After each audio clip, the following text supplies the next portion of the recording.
Posibleng matuloy na sa Setyembre ang kauna-unahang parliamentary election sa Bangsamoro Autonomous Region in Muslim Mindanao. Nagbabalik si Luisa Erispe sa report. Lusot na sa tatlo at huling pagbasa ang panukalang batas na mag-uurong sa BARM parliamentary elections sa September 14 ngayong taon. Kahapon sa plenaryo, sa botong 21-0, walang tumutol o nag-abstain, pumasa na ang Senate Bill 1823. With 21 affirmative votes, no negative votes, no abstentions, Senate Bill 1823 is approved on third reading. It's one step forward to achieving peace and in the Bangsamoro region. Sinuportahan naman ni Senator Joel Villanueva ang panukalang batas at pinaliwanag niya na sa kanyang boto, hindi ito pawang pag-urong lang ng araw ng halalan. Ang panukala ay upang masigurong matutuloy na ang eleksyon na 5 beses nang naunsyami mula pa noong 2022.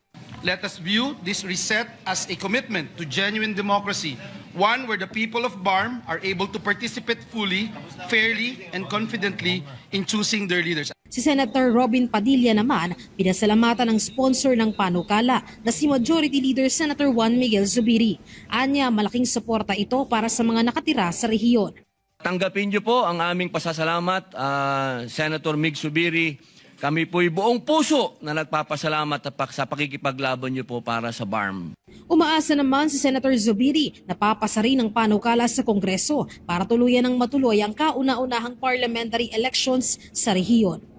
And hopefully, may pasa din po itong panukala na to sa Kongreso ng third reading and may sa batas na po para kampante po ang ating mga kababayan sa BARM na magkakaroon na po ng halalan. Hindi na po ma-postpone at hindi na po mapagsamantala ang kanilang sitwasyon doon sa BARM.